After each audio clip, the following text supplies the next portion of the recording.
ஹரே கிருஷ்ணா, நமஸ்காரம். சூர்யா ஆன்மீக சேனல் மூலம் உங்கள் அனைவரையும் வரவேற்பதில் மிகவும் மகிழ்ச்சி அடைகிறேன்.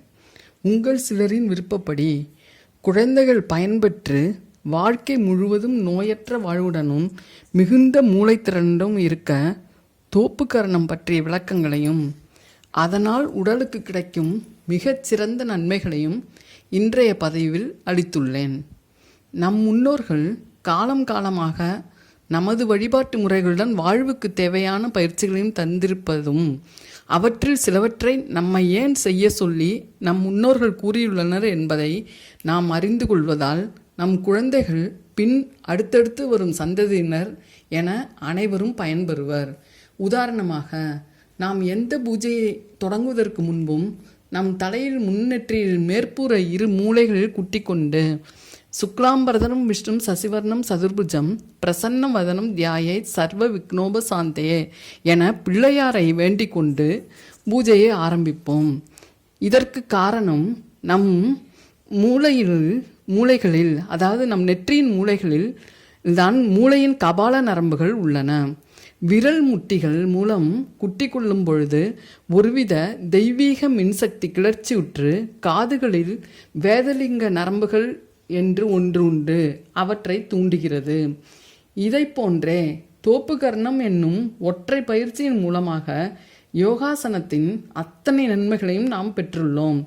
தோப்புக்கரணம் பற்றி புராணம் சொல்வதையும் அதற்கு பின்னால் உள்ள அறிவியல் பூர்வமான உண்மைகளையும் பார்த்தால் நமக்கு கிடைக்கும் திகைப்புக்கு அளவே இருக்காது. முதலில் தோப்புக்கரணம் ஏன் விநாயகரை பார்த்து வணங்கும் பொழுது நாம் செய்ய வேண்டும் என்று முன்னோர்கள் கூறியுள்ளனர் என்பதை பார்ப்போம். இதற்கு ஒரு வரலாறு உள்ளது. கஜமுகாசுரன் என்ற அரக்கன் தனக்கு கிடைத்த வரத்தின் வலிமையை கொண்டு தேவர்கள் அனைவரையும் கொடுமை செய்து வந்தான். முக்கியமாக நேரம் காலம் பார்க்காமல் தேவர்கள் அனைவரும் தோப்புக்கரணம் போட வேண்டும் என்றும் அதுவும் தன்னை பார்க்கும் பொழுது எல்லாம் கட்டாயம் தோப்புக்கரணம் போட வேண்டும் எனவும் கூறி கொடுமைப்படுத்தி வந்தான். தேவர்களால் கஜமுகாசுரனின் தொல்லை தாங்க முடியாமல் விநாயக பெருமானிடம் சென்று வேண்டிக் கொண்டனர்.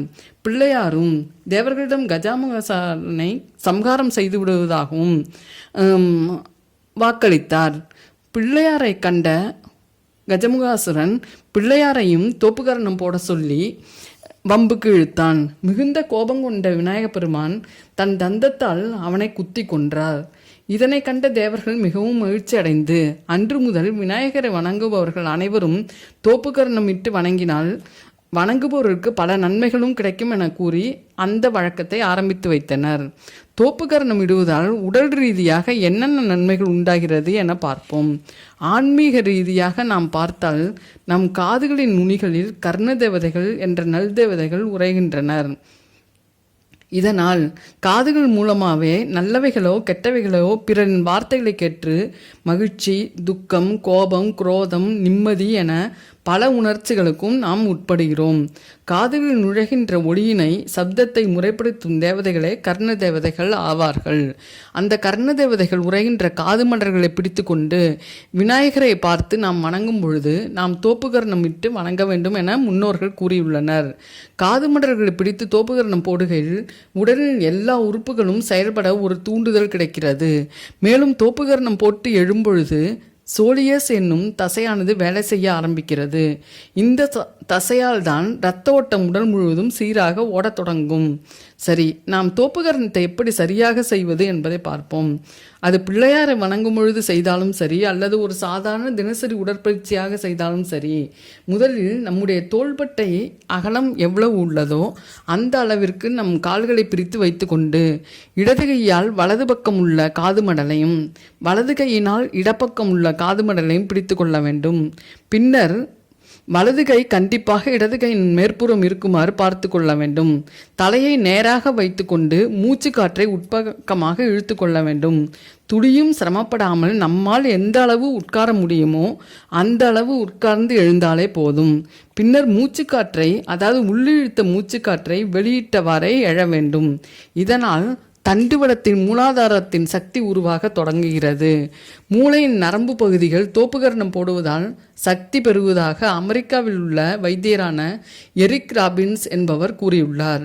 மேலும் நரம்பியல் நிபுணராக உள்ள ஏல் பல்கலைக்கழகத்தில் பணியாற்றுபவர் யூஜினியஸ் அங் என்பவர் தோப்புக்கரணம் போடுவதால் அக்குபஞ்சர் புள்ளிகள் தூண்டப்படுவதாகவும் மூளையின் அனைத்து பகுதிகளும் சக்தி பரவுவதாகவும் கூறுகிறார்.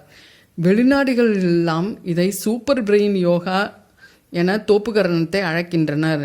இவற்றையெல்லாம் நமக்கு அறிவித்த நம் முன்னோர்கள் வழிபாட்டின் ஒரு பகுதியாக இதை வைத்துள்ளனர்.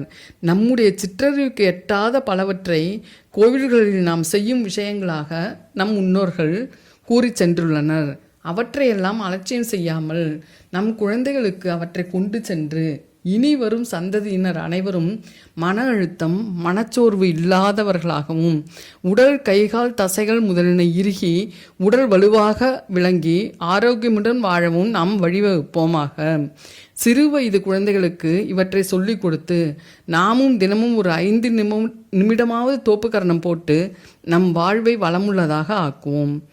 அனைவரும் எல்லா நலனும் ஆரோக்கியமும் பெற்று நன்கு வாழ ஸ்ரீ கிருஷ்ண பகவானை சூர்யா ஆன்மீக சேனல் மூலமாக வேண்டுகிறேன். நன்றி, வணக்கம்.